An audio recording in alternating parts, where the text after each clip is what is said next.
is the DeFi Decoded podcast by 9 Point Partners. The ideas and opinions expressed in this podcast should not be taken as investment advice. Always consult with your financial advisor before investing. Hello and welcome back to another episode of DeFi Decoded. I am Alex Tapscott here with Andrew Young.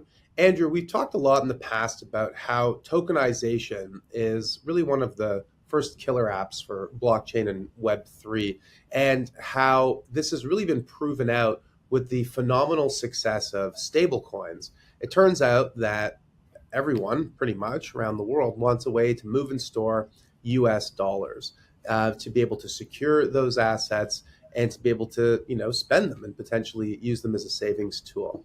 But the token phenomenon is really just getting started. And in the past, I've described tokens as sort of containers for value, things that can be programmed to represent anything of value. And I think that once people have a US dollar bank account, which they can get via stablecoins, the next thing they want is a US dollar investment account or US dollar savings account, a way to be able to transact fully digitally on chain and to be able to invest in and own basically any asset in the world. And I think that's something that is a trend that's probably going to define the next kind of 5 to 10 years. But there's this big sort of reality that we're coming up against, this immovable object, which is the traditional financial services world. So what happens, as they say, when an unstoppable force is headed towards an immovable object? Well, usually there's some kind of conflagration. And oftentimes, leaders of old paradigms have a hard time embracing the new thing. They fight against change.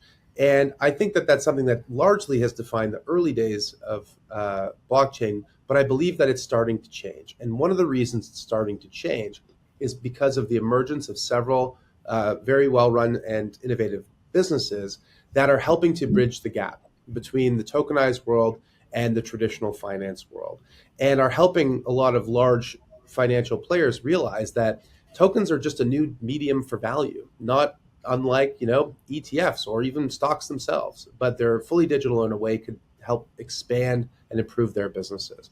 And we're starting to see a lot of really exciting developments, both within the on-chain crypto native world, but also more in the TradFi world. And I think this all comes about at a very kind of exciting time because we have a new incoming administration in the US, which has promised to create much more regulatory clarity around tokens and around the use of this technology, which, all things being equal, should help to accelerate both enterprise and institutional adoption. Okay, so with that big lead up, I'm very delighted to introduce our guest for today, Carlos Domingo, who's the founder and the CEO of Securitize. Carlos has 25 plus years of experience in innovation and digital transformation, including having founded Spice VC, the first truly liquid, inclusive, and transparent tokenized VC on chain. Previously, Carlos was CEO of research and development for Telefonica, which is, of course, one of the largest telecom companies in the world, as well as CEO of new business and innovation for Telefonica Digital. He holds a PhD in computer science, speaks English, Spanish, and Japanese, and is based in Miami. Securitize, his business, is the leader, really, in tokenizing real-world assets, and is bringing the world on-chain through tokenized funds in partnership with top-tier asset managers such as BlackRock, Hamilton Lane, KKR, and others. Securitize, through its subsidiaries, is a SEC-registered broker-dealer and digital transfer agent, and operator of an SEC-regulated alternative trading system and a MiFID-regulated broker-dealer. The company has helped bring over $1 billion on-chain and has more than 500,000 accounts on its platform. So, Carlos, tell us, as much as I want to dive into all these different topics, how did you go from being the head of R&D at Telefonica to being all in on tokenizing assets? There's got to be a great story there. Please tell us. Hi, Alex. Thanks for having me first. It's my pleasure to be here. So I spent a lot of years, like a decade, on telecommunications. And I was very excited about telecommunications because I thought that, as mobile phones and everything became connected and online, telcos were very well positioned to try to monetize this new emerging world that started. And me, not coming from the telco side, but from the computer science side, I saw the value of the software running on top of the networks and allowing people to do more things than just making phone calls and SMS. And after 10 years at high positions in a number of telcos, I just realized telcos are never going to capture that value. The value went into the OTT providers, like whether it's Facebook, Google, or apps. Telcos are just infrastructure providers, and they were not set up to innovate. So I was really basically bored in the industry. Yeah. And then, but because my experience was working on, highly regulated industries trying to do innovative software projects, if you want, I thought fintech is probably the closest thing I could go. That seemed to be like more innovative, right? Like, financial services is kind of like the same thing, old infrastructure, highly regulated, etc. But there were a lot more innovation happening there.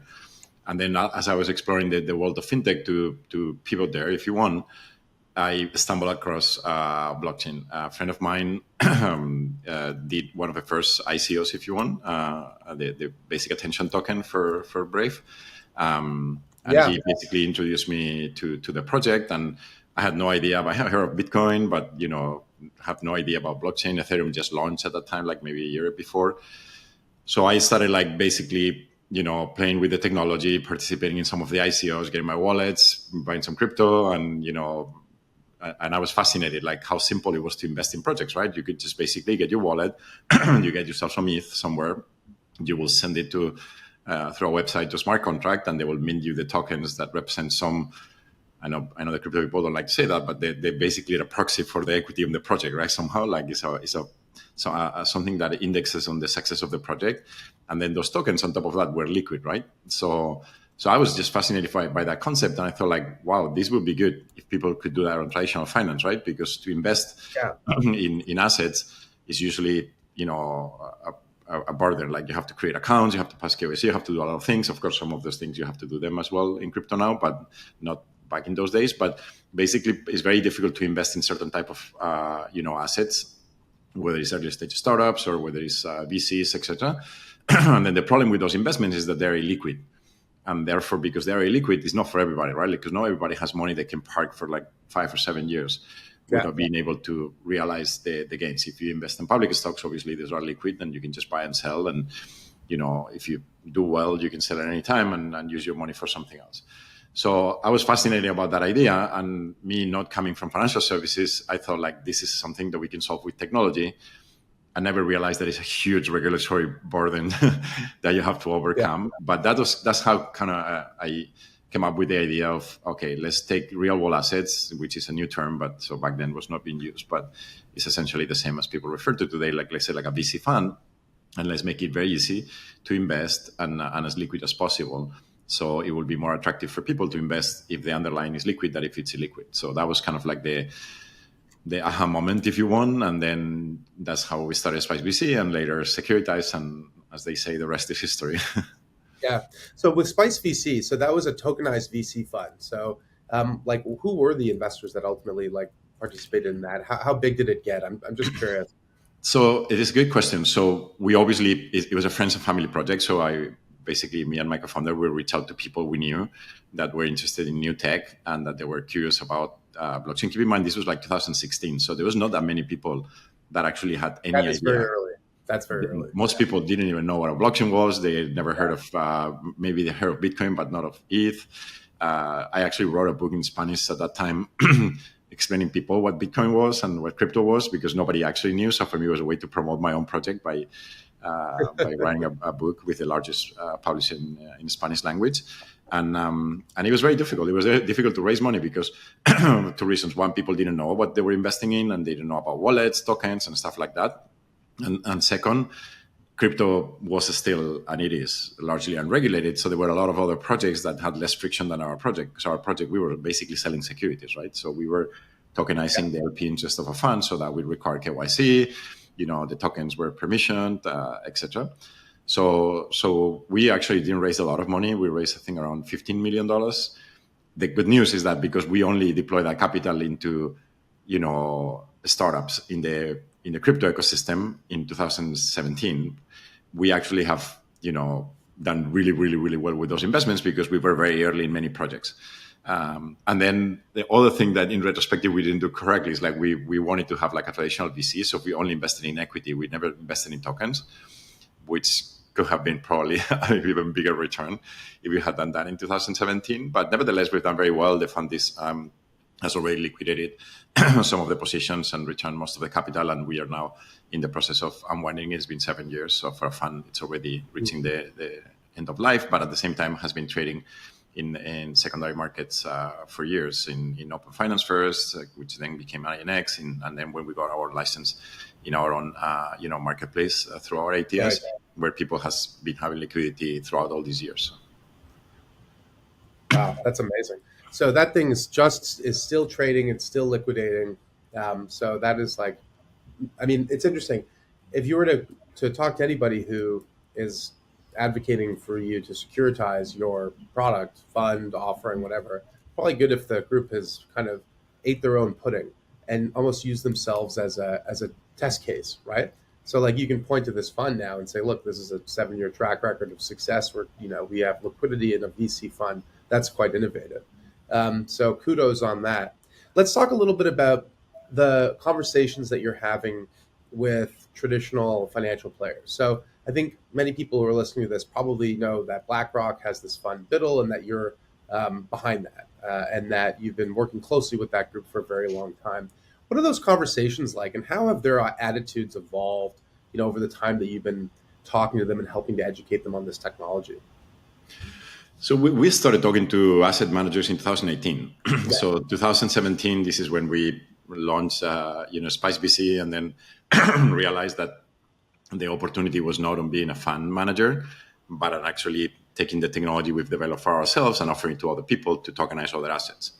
So we basically incorporated Securitize in November 2017 and launched in January 2018 to the public, already with one project, which was Spice VC, that was sitting on our platform. It was our own project, but nevertheless, people actually see there was working technology and everything.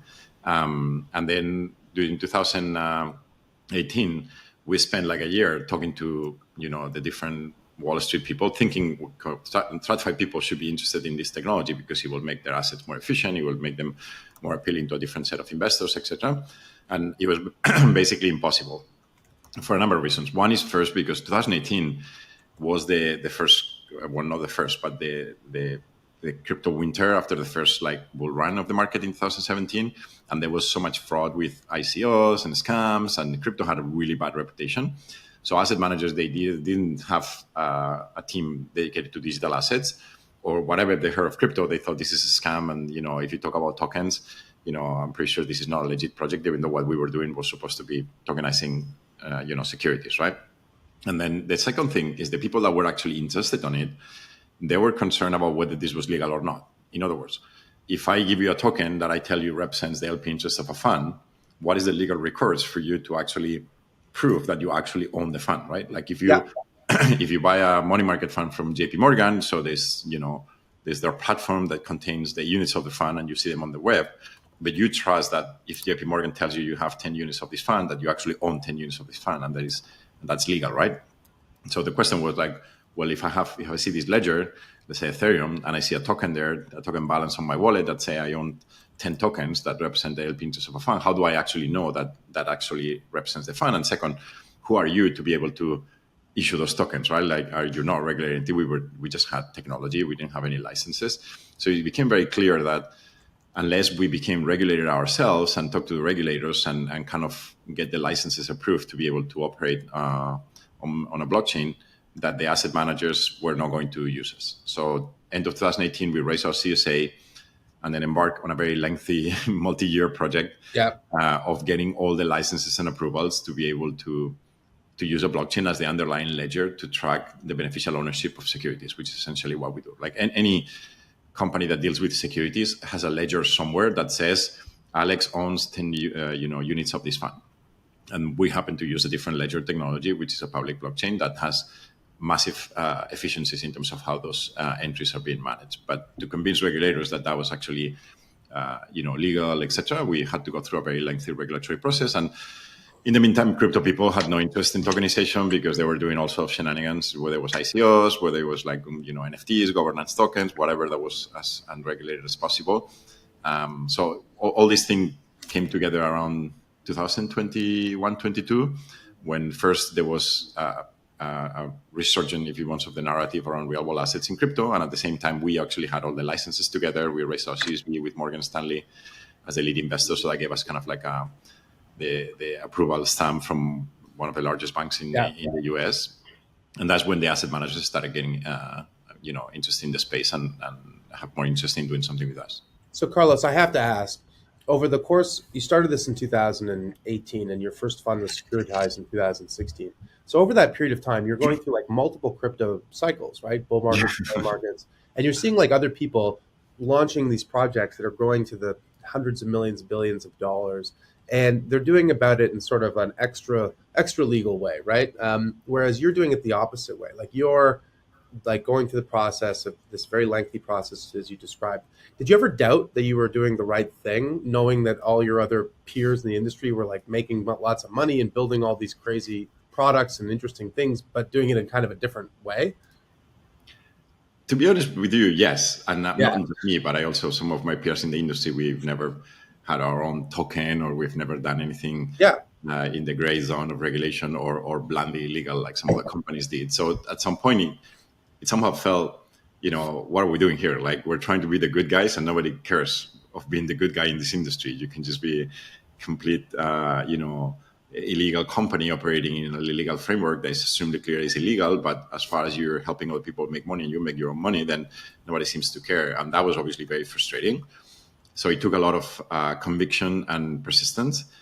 And to be honest with you, I feel vindicated now because some of the people that I competed to raise money with back in the days, I remember one investor, when we were trying to raise our Series B in 2021, he basically told me, why would I invest in your company, which, you have this very steady, slow growth because you're building all these things, which is regulated, is very complicated. And look at, you have this great company called BlockFi that is just printing money, is, growing, 2 or 3 times year on year, blah, blah, blah. And I was like, well, the difference is that BlockFi is doing something illegal and that will end at some point and it will go down to zero. And what I do is not going to go down to zero. It's going to grow gradually and it will become bigger than BlockFi.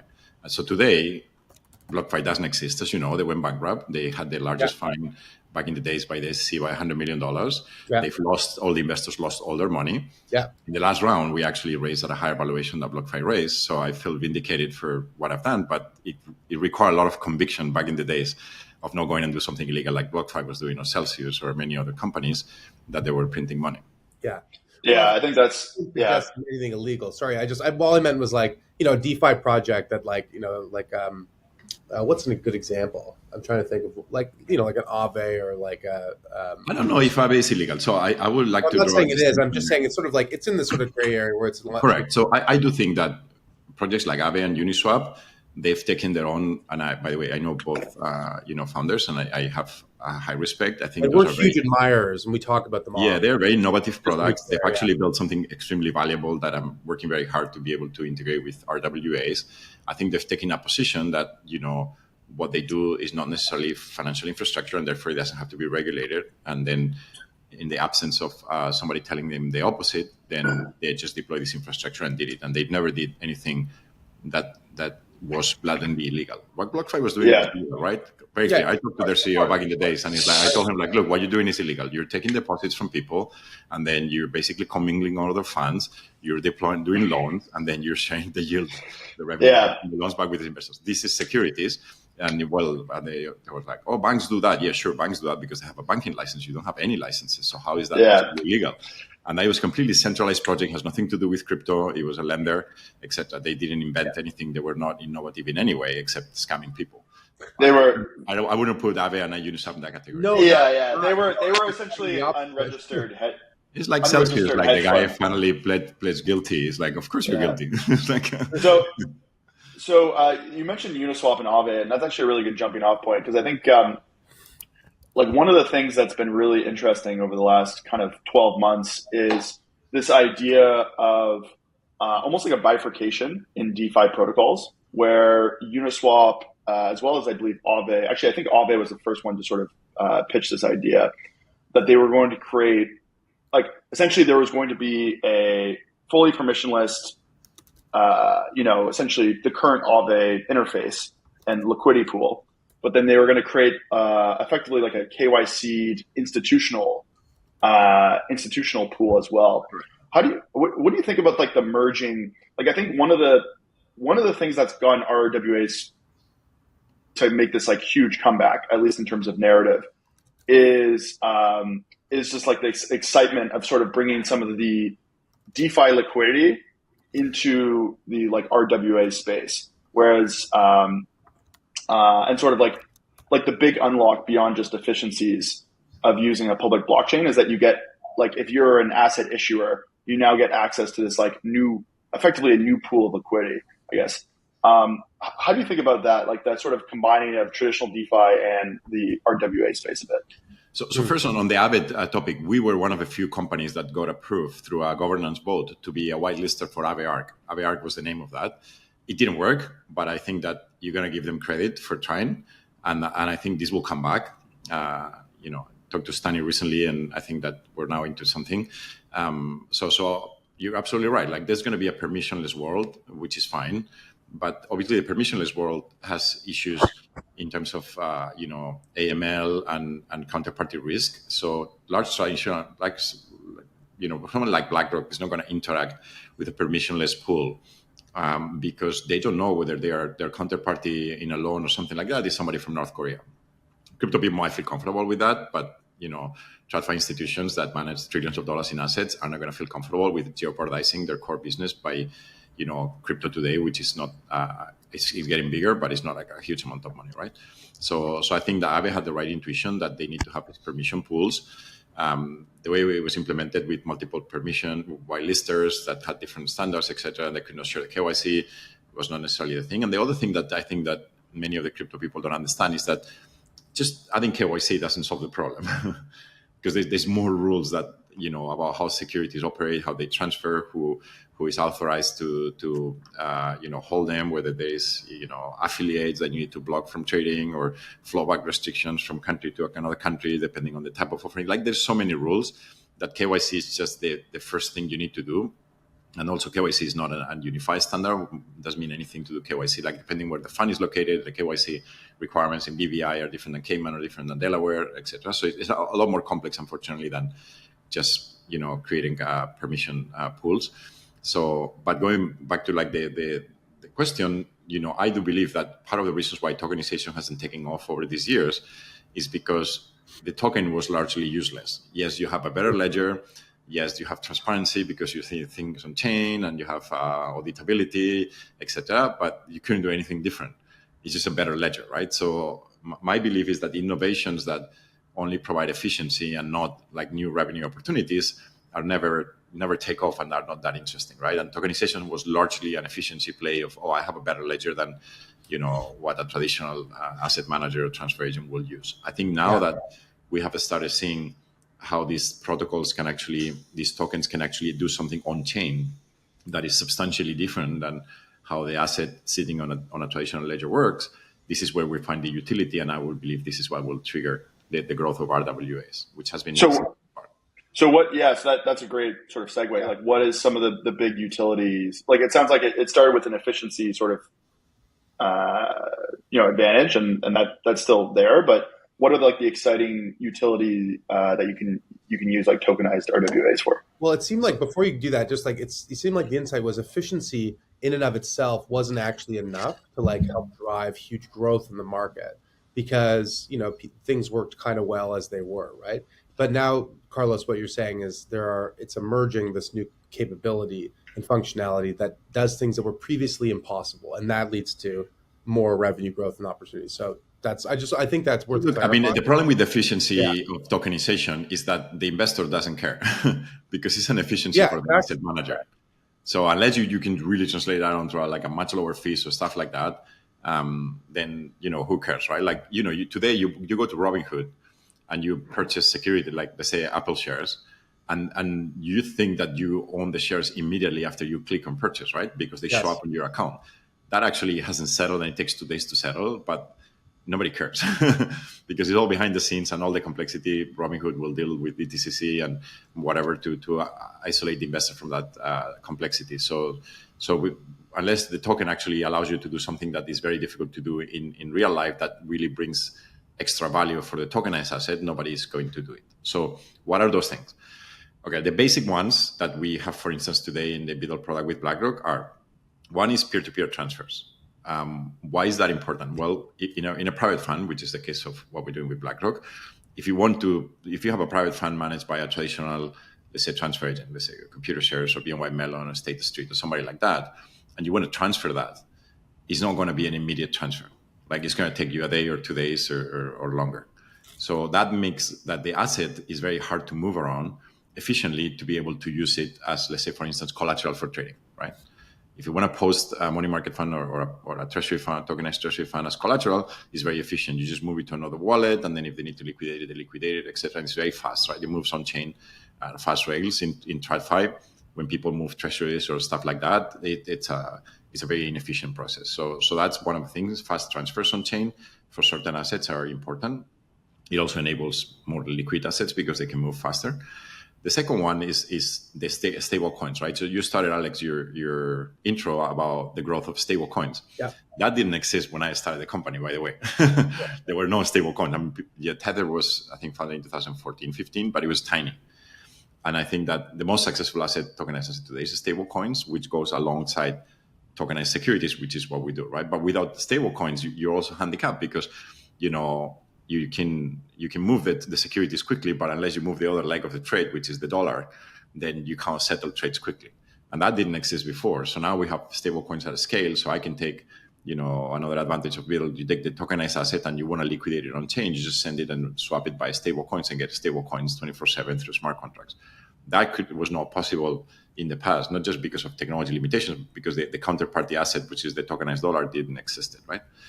And then if you go farther than that, like for instance, we announced recently an integration with a protocol called Elixir, where you can basically send a representation token of BUIDL saying I own BUIDL and it's locked in a vault, so I'm not gonna, and I can post it as collateral without rehypothecating the collateral, which is an important thing when you take a loan against an asset, right?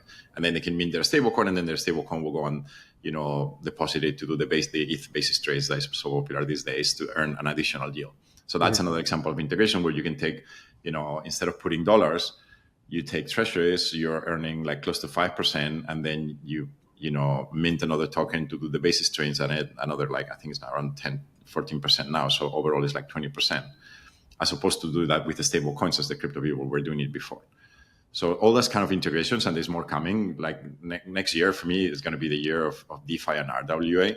That's the year where I really want to get as many integrations as possible, because that will increase the amount of people tokenizing assets, because the value of those assets will compound through integrations with other projects. Right. Yeah. Interesting. So one of the other things, and then, oh yeah, go ahead, Andrew, because you're on something. Yeah, no. I one of the things I was also kind of curious about was if there was like specific sort of blockchains that you're particularly interested in, sort of beyond Ethereum. Like whether you see, like I think one thing we've been seeing a lot of is this idea of like RWA focused chains.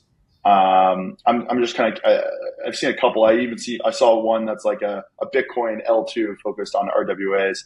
So yeah, just kind of curious, like how you see, just like from a technology perspective, or even just from sort of a community perspective, is there specific ecosystems that seem sort of exciting for this, or is it really just kind of Ethereum is the only game in town?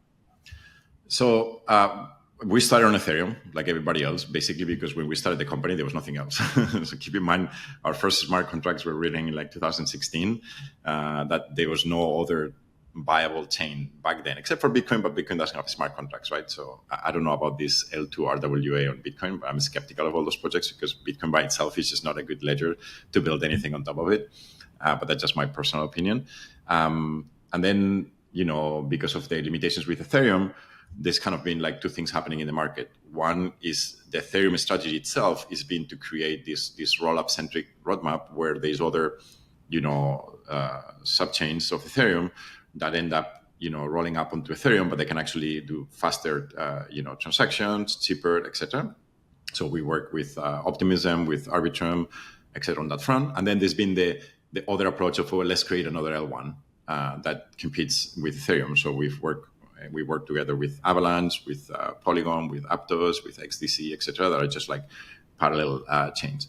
And we live in a multi-chain world, so we understand that we have to be in as many chains as possible because every chain has different protocols that we can integrate with. It has different liquidity pools, different user base, different volumes of stable coins, etc. So we're very committed to be multi-chain and cross-chain. And we, as we announced in September, we've partnered with Wormhole to be able to then move the assets across chains.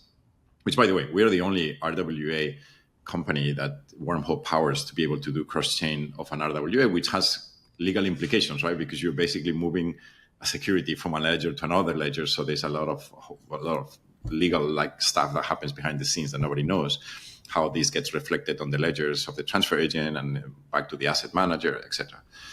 Now, the second part of your question was these RWA-centric blockchains. I do think that there is a space for an RWA-centric blockchain. I'm not sure the current ones actually fix the problem. I think that one of the key issues is obviously KYC, because in an RWA world, whatever you tokenize is going to end up 99% of the time being a regulated asset, right? And regulated assets will require permission wallets, and permission wallets need to be attached to a KYC. I think a lot of these chains are getting this approach wrong because they just don't understand that KYC is actually a regulated process, right? So for me, like Securitize, I own a broker dealer and I represent BlackRock. I can't take the KYC that these chains do because, there's not a reliable source of KYC. I don't know who has done it. I don't know how they've did it, why it was approved, who takes liability if there is a problem there. Like they just don't get, I think, because none of these people have operated regulated entities, they just don't get that KYC is a lot more complex than, I download some app and, pass KYC and put an attestation on a wallet. That is not actually going to work on regulated environments. So I think that it's a valuable feature that is not being implemented correctly. There's all the stuff that is important for RWAs. Obviously all the contracts on chain. We don't actually need any chain to do that. We do that by deploying our own contracts in all the blockchains we work. But, there's a scenario where these more natively integrated will facilitate tokenization so that people don't have to go through the complexity we went through over the years of building all this infrastructure. And then there's a third thing, which is not really mainstream today, but it will become more important in the future, which is privacy.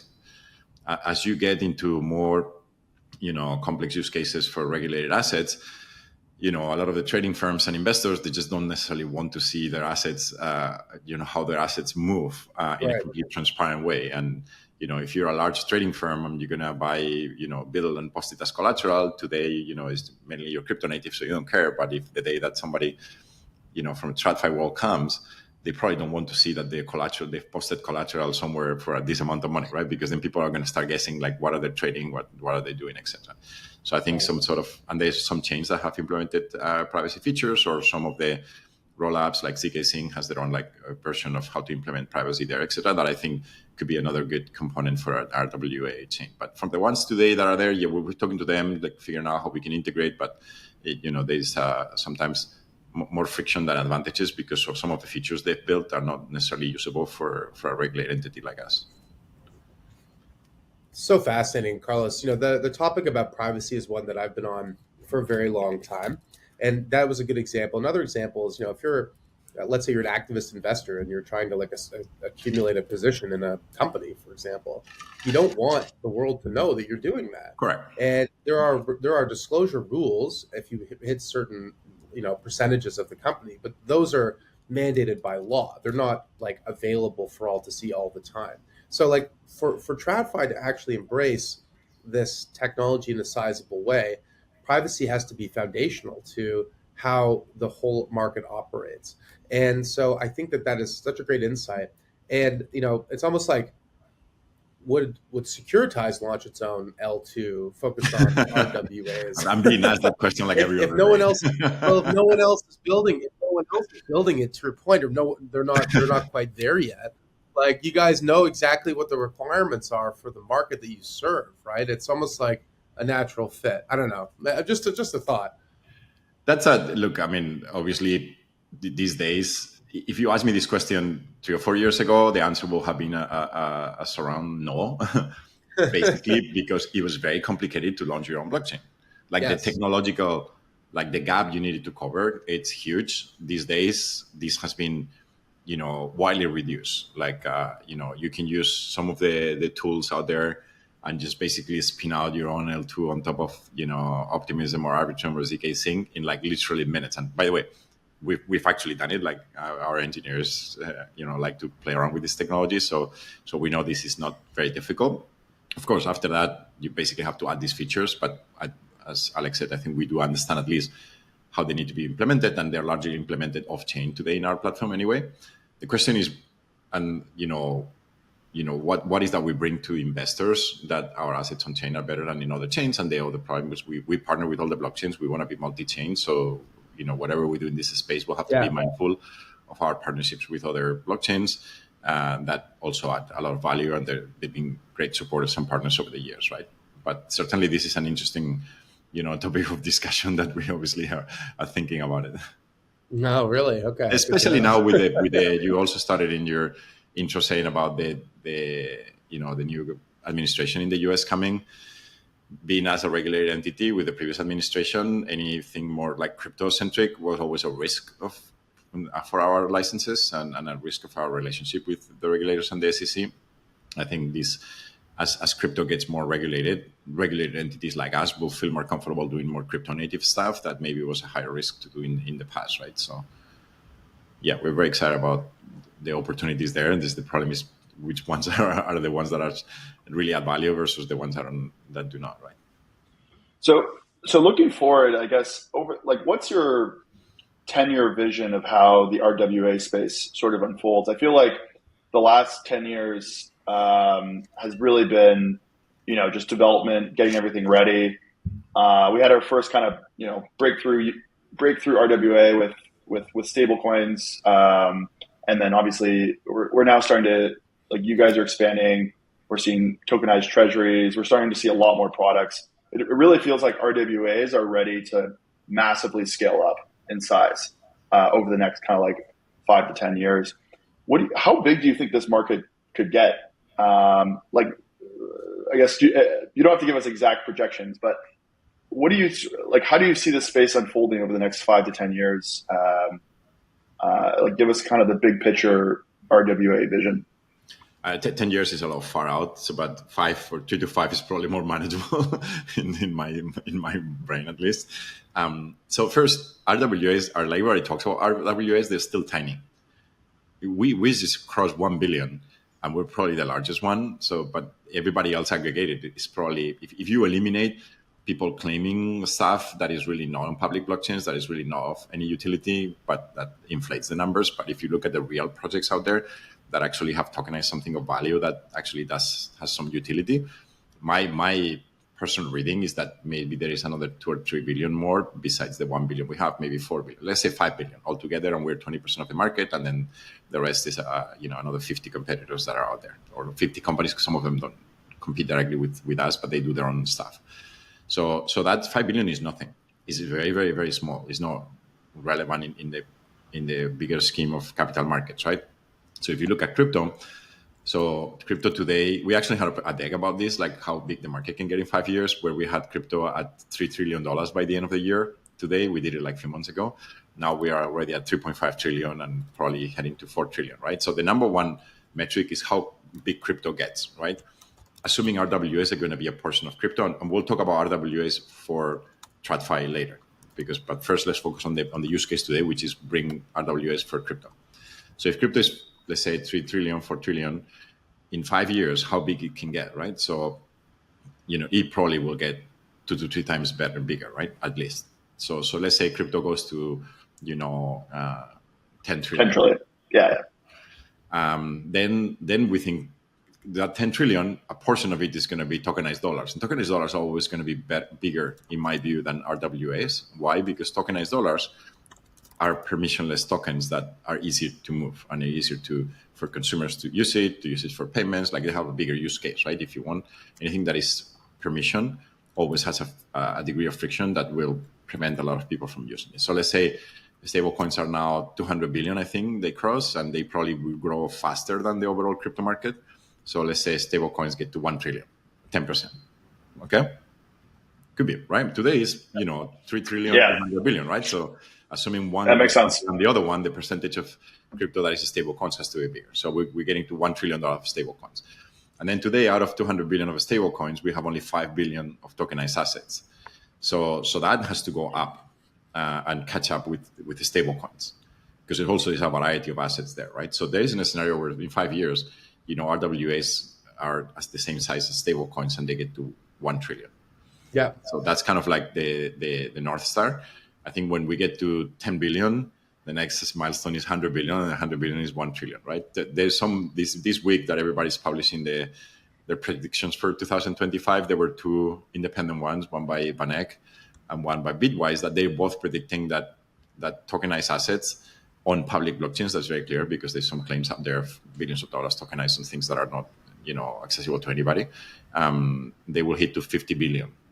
50 billion will be like a 10x growth year on year, which is like unbelievable. So yeah, it reminds me a lot of the. So I got started working on my sort of DeFi project back in early 2018, and it sounds like you think RWAs are going to kind of hit that inflection that DeFi hit in kind of 2019, where I remember at the time DeFi was the DeFi summer, right? yeah. Even before that, in the year leading up, the total TVL was less than $1 billion, and then it went from essentially less than $1 billion to 200 billion in 2 years. And so it's crazy to that this morning for a different reason in DeFi Llama. So before the first kind of the pandemic bull market, if you want, and the DeFi summer of 2022, for many years, DeFi was less than $1 billion. Yeah. For many years. Yeah. And then it went from $1 billion within 2 years. It went to 150 billion. Yes. Then it came down because of all the liquidity and the crashes in the FTX. Yeah, no. Always kind of back to 150 billion in size. But yes, I lived through that. And there was this thing where it was this really small group of insiders that would talk about DeFi becoming big one day, and then it just happened in a 12-month period. So what's interesting is, this is the first time I've been thinking. You sort of made me think that RWAs could have that same sort of crazy exponential growth. Whereas I feel a lot of people think of RWAs as this steadily growing thing. But what you're saying is it's actually going to hit this inflection point and just go like this. I think so, because if you look at the why it didn't happen the first time, as I mentioned, there was a lot of reasons, right? TradFi people not bringing quality assets on chain. We had a lot of adverse selection of people were tokenizing shitty projects that nobody wanted, right. And that's why they wanted to tokenize them, and we've been guilty of working on some of them as well. So, but there was nothing else to do in the industry. Now it's the opposite. Now you have quality assets, right? It's not just us with BlackRock, but you have, Franklin Templeton. I guess Fidelity at some point is going to release something, and you have, obviously JP Morgan does it on private chains, but they're there doing things, and these are quality assets, and then. As I mentioned, the other thing is that the real utility of the token is starting to come out, right? You start people using things for collateral, people start using things in with some sort of DeFi integration for minting stable coins. We announced yesterday an integration with Athena for USDTB, where you can just basically will be able to mint Athena stable coin out of Biddle on chain. Those are the things that really bring utility, and that's kind of a machine that when all these things come together, suddenly the growth explodes, right? So I do think that we've been in a very, very small, steady growth, and that the next 2 years, I don't know if it's going to happen next year or the year after, but the next 2 years, this is going to go from low single digit billions to 50 to 100 billion, kind of like DeFi did. No, that makes complete sense. It's just another thing I want to add. For many years, we've suffered not having a lot of quality companies in the space. I know this sounds bad, and I don't want to discredit any of my past competitors, but there was a lot of companies that they were in the tokenization space, and you'll think well, what is that? What are these guys doing? What they try to do makes no sense. You talk to the CEO, it's that guy is not a smart entrepreneur. He's never going to make it. Many of those companies are not in business anymore. Right. But the new kind of wave of companies that are coming out in the tokenization space, these are really smart, creative people that are trying to do things, innovative stuff, right? And that pushes the boundaries. We've added features into, or are planning on adding features into Biddle because some of these competitors that are also doing tokenized money market funds are adding the features, and it kind of makes us try to go faster, right? Of course, we work with BlackRock, so obviously there is a process for everything we do, as opposed to like some people that are doing things by themselves. So, but nevertheless, the space has matured and has better people doing more innovative things, and that pushes the boundaries of what everybody does, and that makes the market be more interesting. Absolutely. Well, there's nothing so powerful as an idea whose time has come. Yes. Again, and it's like, to your point, it's like, security tokens, or using tokens as a way to bring real world assets on chain is an idea that you helped to pioneer 8 years ago, and it's now seems to be hitting that steepening part of the S curve, right? That inflection point where now you've been putting dollars in and getting a little bit of return as you build it out, and now for every dollar in, for every hour spent, you're going to get a much bigger return. And it's like everything in life, every success story is overnight success story that's a decade in the making. I always say people, we're a 7-year overnight success. Yeah, it's a 7-year overnight. No, I know. It's just like every successful entrepreneur. Crypto is one of the maybe the few areas where people have these kind of like blip type successful instances. But in general, when it comes to business, it takes time to build something great. And you guys have put in the time, and it sounds like you've got the bull by the horns, so to speak. So very happy for you, Carlos. And thanks for helping to educate us on all that. That was really, really, really informative. And I'm sure our listeners found it also to be really informative. So thanks, and have a Merry Christmas. Have a happy thanks New for Year. Having me, and Merry Christmas to you guys as well. And, we'll hopefully catch up in the new year. But until then, enjoy that sunny weather. We'll try and stay warm in the snow here in Toronto. All right. Thanks, Andrew and Alex, for having me. Thank you very much. That's it for this week's episode of DeFi Decoded. I'm Alex Tapscott with Andrew Young. You can find us anywhere you get podcasts. Please make sure to leave a like or a review. Helps others find the show. Until next time, take care. The information contained herein does not constitute an offer or solicitation by anyone in the United States or in any other jurisdiction in which such an offer or solicitation is not authorized, or to any person to whom it is unlawful to make such an offer or solicitation. Prospective investors who are not residents in Canada should contact their financial advisor to determine whether securities of the funds may be lawfully sold in their jurisdiction.